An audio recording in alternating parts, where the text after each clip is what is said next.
So I thought a lot of the things were really good to set up how the functionality of the show is going to run, how Avery's going to be the boss in charge of the show, and also to establish other relationships between characters.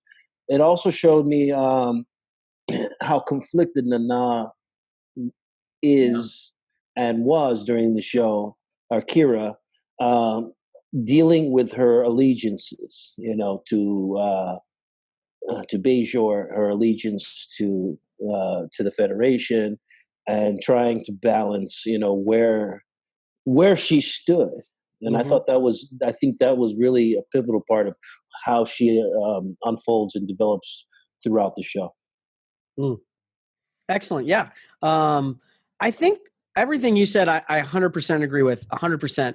And what I really liked is how they told the stories and how they started connecting characters and relationships. They didn't do it in exposition. They didn't do, oh, well, Odo, this and this. Oh, Garrick, this is who I am and this is my past. And then Bashir, well, when I was going to the academy, they didn't do any of that. And as a matter of fact, they just used the characters in of who they are of themselves, their personalities, their idiosyncratic behavior. And within the context of this story of this Konma, am I saying that right? Something like that. It's Konma. Is that right? This terrorist, if you will, is one person's rebel, is another person's terrorist. And within the crux of the story, they're connecting characters and relationships through action. And I think that's what I loved more than anything, how they did it, how the writers wrote that. I didn't feel like I was bored because somebody was going to talk for 3 minutes about all the things that they did, and this is why I make the decisions I make. The other thing I thought of as you were talking, Sirach, was that the first episode set the foundation of Cisco and possibly his oncoming journey.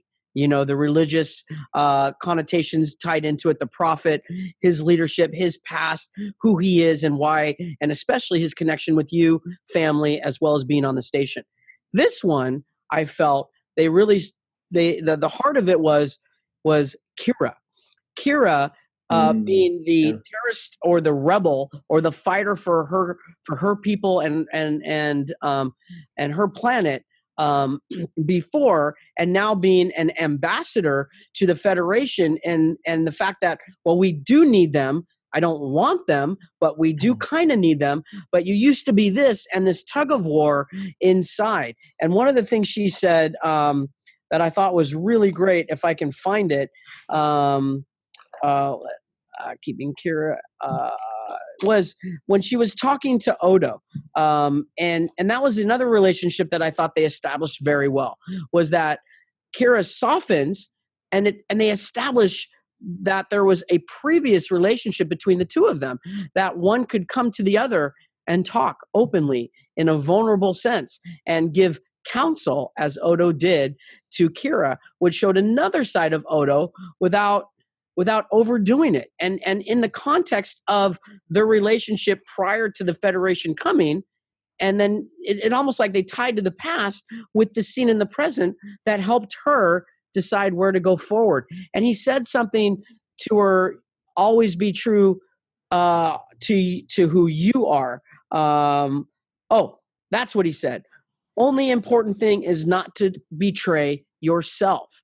And then she obviously made the decision to do the right thing, and they all came together.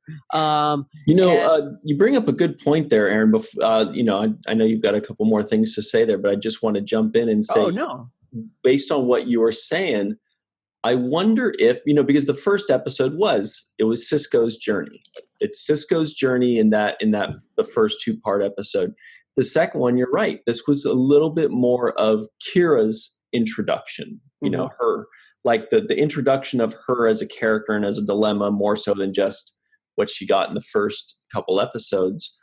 And so I thought, when you were saying that, I'm wondering if they did something deliberate in which the next episode, maybe that'll be Odo's big thing. It is. The next one will Man be Alone. O'Brien's. Oh, is it really? Yeah.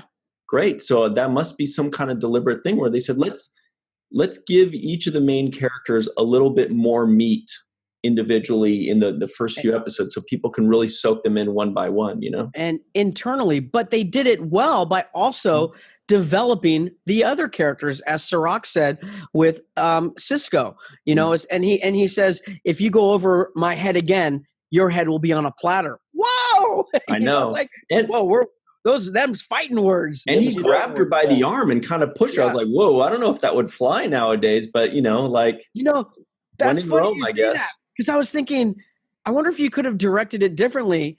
Because that's pretty like, you know, you don't grab people, you know. Yeah, but at the same time, you don't challenge authority in a chain of command. Well, plus, like I was saying, when in Rome, maybe when you're out on some outpost with a bunch of rebels and terrorists and things like that, it's kind of like a when in Rome situation. This is a life or death situation. I look at it. That's how they communicate. Yeah. One thing I thought was interesting to me was Tana Loss. Is that what his name? Tana Loss? Tana Loss, I think is how you say it. Tana Loss. Yeah. Go ahead. I'll look it up and I'll get the correct. But I thought that was interesting. Oh. I